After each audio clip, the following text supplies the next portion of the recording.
There are some things that happen in your life where it feels like something negative is coming to the surface, but if you stay in the tension, you will see how God's glory is connected to that thing that was maybe once painful. God told me in that moment, though, I want you just as you are.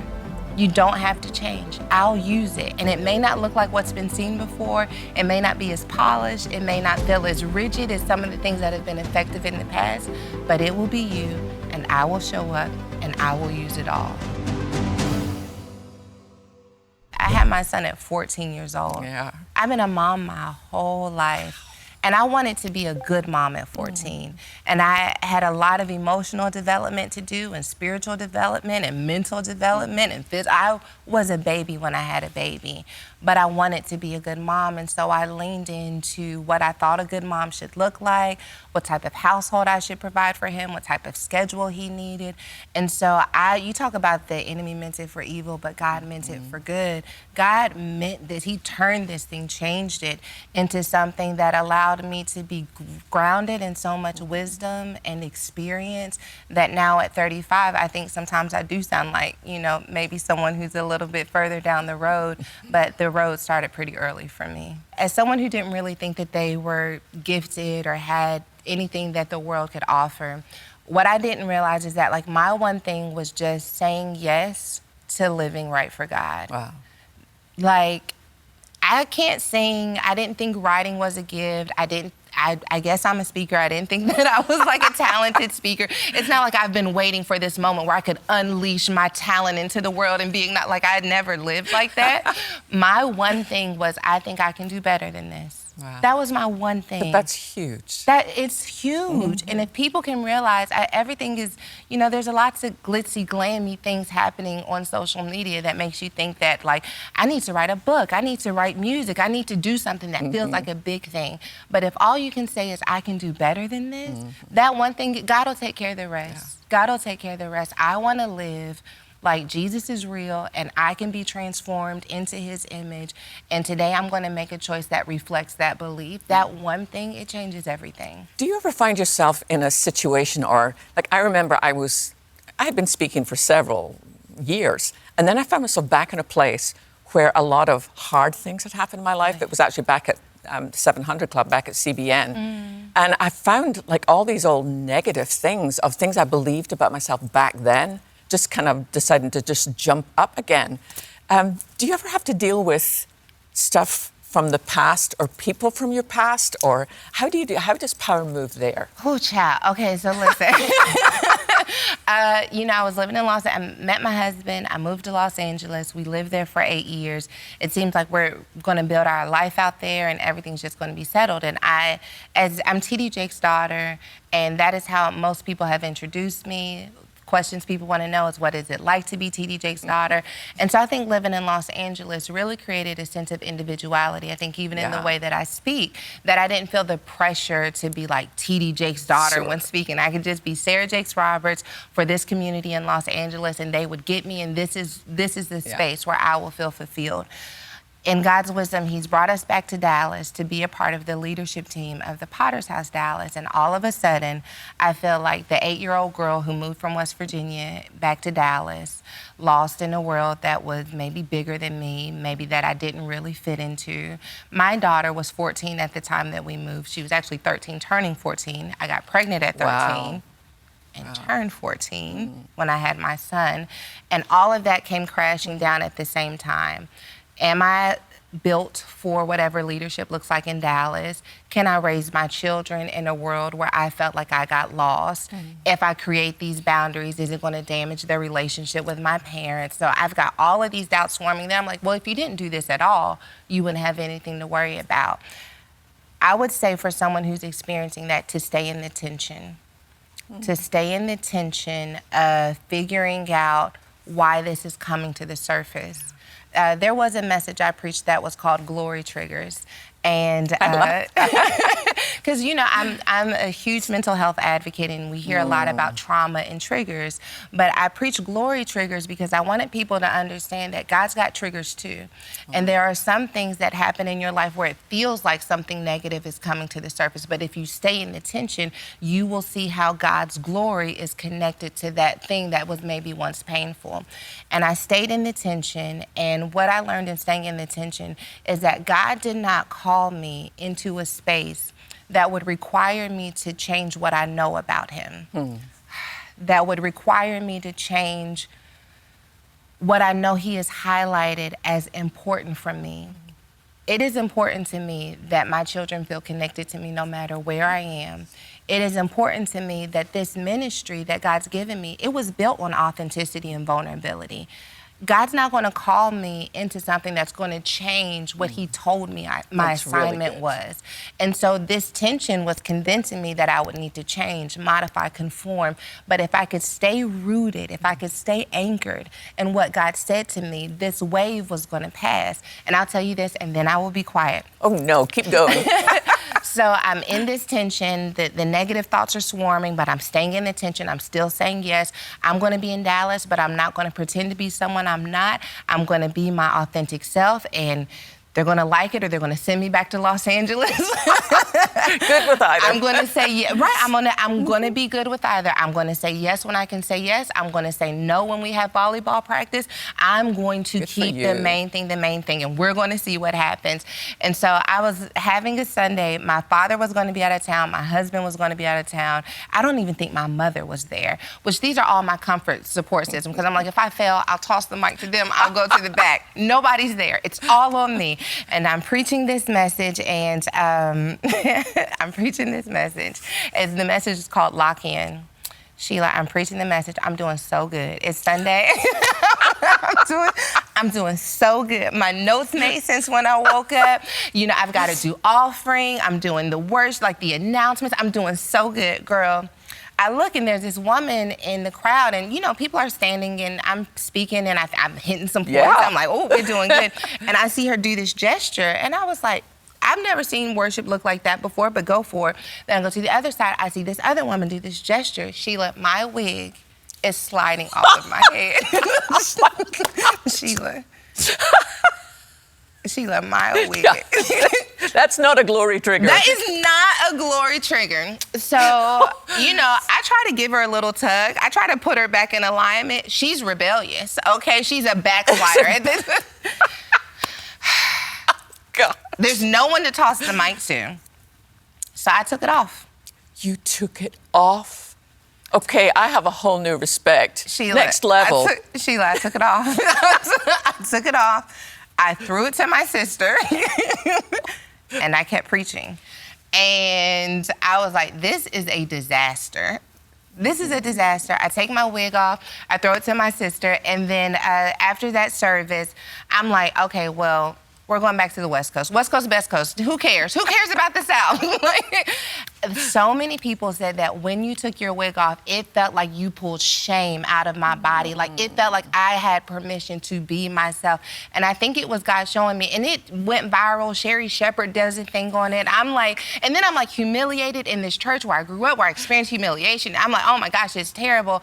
There were so many positive responses to women being like, I finally feel free to be myself. Like, I don't have to show up perfect all of the time. I can do this one day. I can do something else the next day. I feel like God can use me no matter what condition I am in. And I'm like, only God would take the foolish things of the world. Yeah. My wig, I study for hours. And the most powerful thing about my message was me taking my wig off. God told me in that moment, though, I want you just as you are. You don't have to change. I'll use it. And it may not look like what's been seen before. It may not be as polished. It may not feel as rigid as some of the things that have been effective in the past, but it will be you, and I will show up, and I will use it all. And so here I am. Don't you think there was something prophetic about that moment? There's something about that I think God uses. I mean, if you think about some of the things that the Old Testament prophets did, you were like, dude, back off the caffeine. Sure. Yeah. But I think that there was something about that just, it spoke a greater truth sometimes than our words ever could. that you get to come as you are, not as you wish you were. That's one of my main life messages is, I remember when Christian was little and he would travel with us and we'd had a birthday party backstage for the crew, and it was a chocolate cake and Christian was covered in chocolate. And my mother-in-law was taking him back to the hotel to have a bath. And I was about to be introduced to go on stage, and I hear this little voice behind me saying, "Mommy!" And he just wanted one more hug. Yeah. And I knelt down, and I knew what was going to happen. I knew I was going to get comfort. frosting all over the suit. It's cream. I've never worn it since. In my hair. And it's one of the reasons I like working with women. They get the frosting in the hair thing. Yeah. But it was really intentional because I wanted him to see you don't clean yourself up to come to your mom because you don't clean yourself up to come to your father. And I think what happened in that moment, Sarah, what you did for people was to show what that looks like. You could have told them that for 2 hours. It would not have been as powerful as what you physically did. I love the emphasis you have on community, on us needing one another. Like if you have this vision inside of you and you're not quite sure to do, find somebody else, find somebody who you could partner with. Has that been important for you? For sure. I mean, it's why I know you. I mean, I was telling my story and I was telling it through a blog and then through partnership and me being able to come on the Women of Faith tour. I got to speak in some spaces that I had never been in before to connect with women who were much further down the road in ministry than I was. And let me tell you, part of doing Women of Faith is part of the reason why I believe I became confident as a speaker. Growing up as a Black girl in church, like most of the women preachers that I had seen at the time were like so forceful in their delivery in a beautiful way. Yeah, I mean, but with power. And I was, all I had was this story. And I was like, I don't know if I could ever show up with that much force. I don't know if I could ever show up with that much passion. And when I did Women of Faith, I saw passion with a different expression. I saw that power moves, right? And so when I was doing it, I was like, if I can do it like that, then I could do it. And then I was able to exercise that muscle. And so through partnership, we see the different ways that power shows up. We are allowed to see other people's power, highlight our power, or help us to polish areas of ourselves where maybe we didn't think we had power. And so community is everything. Even though we are the most connected generation with social media and the internet, we're also the most isolated. And we are very rarely getting outside of liking and commenting to connect and then flourish. And so I try to encourage that, but I try, because I'm an introvert, I try to remove all of the barriers. Like if you could just do it with, follow someone different. If you could just connect with someone on the comments, go to a meet and greet, to take baby steps, because I know it can be overwhelming to get out of our comfort zones. Yeah. You talk about shame, and I don't know what shame means to you, perhaps. I always define it a little bit like this for myself, that guilt tells me I've done something wrong, and shame tells me I am something wrong.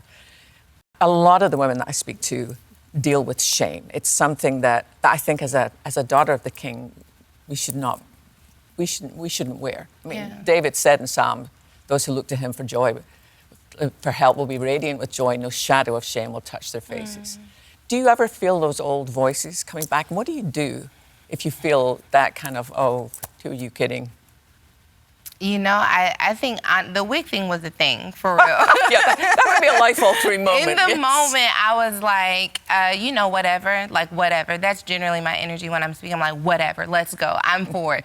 And then when, the glory lifted a little bit. Yes, the cloud cleared. I was like, excuse me, God? Why did you allow that to happen to me? Primarily because I felt so embarrassed. Like, when I was out of it, I was like, this is so embarrassing. And I felt ashamed. I'm like, you've made a mockery of the pulpit, Sheila, girl. I looked down at the altar during the altar call and another lady had taken her wig off. I was like, we got wigs on the altar. You started a movement. This is not ideal. Pretty. And I take so much care with that platform. I don't take it lightly. And to think that someone would maybe think that I made a mockery of it, because a lot of people were like, you did it on purpose, or this was like a thing. I was like, who?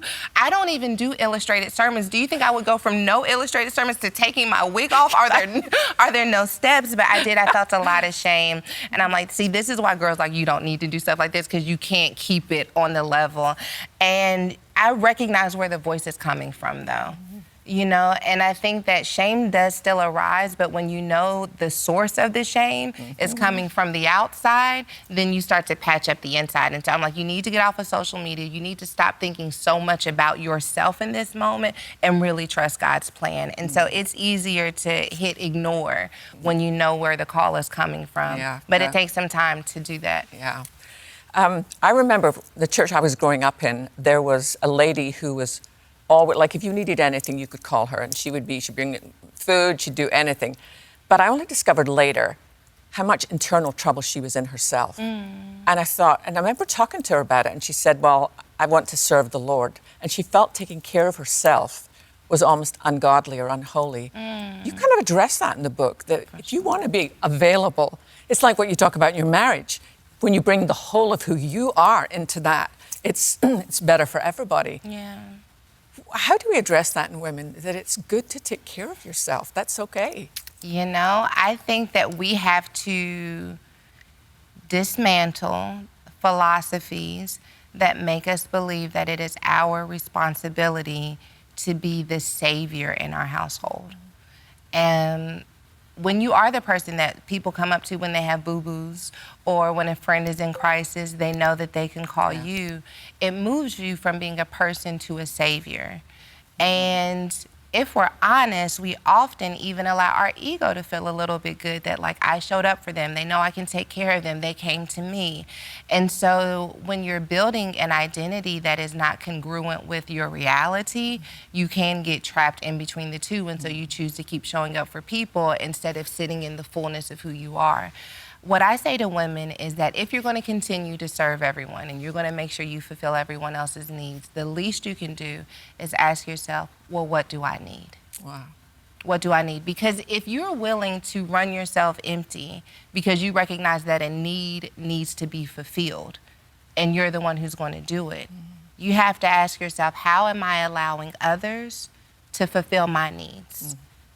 Because needs are important. That's why you're doing everything. Yeah. What are your needs? Can you give them language? Even if you're like, well, no one can do anything about it, but can you give it language? Yeah. Can you put it in the atmosphere? Can you acknowledge that you are not just here as a machine, that you are a person? And then when someone asks you, do you need something? The answer is more readily available on your lips because you've taken the time to acknowledge that I am a need filler and I am a need needer. Very well said. And it's easier to ask for help when you know what you need, but when you don't know what you need because you never acknowledge that you have them, then you can't take advantage of the resources that God puts in your life. Sarah, I want to thank you just for being you, just for showing up. There's something just so delightful about you. Thank you. And thank you for this book. Oh, thank you. It is my offering to the world. And, you know, I wrote it because a lot of people were telling me, oh my gosh, you're such a powerhouse. You're so powerful when you preach. But I didn't really feel powerful when I preached. I felt powerful when I was at home. I felt powerful when I was walking around, you know, loving on my husband and scratching my head. And I think that we need permission to experience power in a multitude of ways. So I'm grateful for the opportunity to share what God's given me. Israel is recovering from war. The missiles may have stopped from Iran, but the Houthi terrorists are still launching missiles at Israel, and the impact is far from being over. Families are still shaken, many are struggling to get back on their feet, and thousands, especially the elderly and Holocaust survivors, still need help putting food on the table. That's where Meir Panim comes in. While the country begins to rebuild, they're already there, serving meals, delivering food packages, and making sure no one is left behind. But they cannot do it without your support. Your donation today means so much more than food. It means comfort. It means dignity. It's a message. You are not alone. So, go to brightonisrael.org. Again, that's brightonisrael.org. Let's help Israel heal, one meal, one heart, one life at a time. Stop making God the same level of the people who disappointed you and dare to believe that he is bigger and greater than what your mom did, than what your dad did, than what your ex-husband did. He has nothing to do with that. He's greater than that. And if you would trust his plan, he can do a better job with your life than you ever could.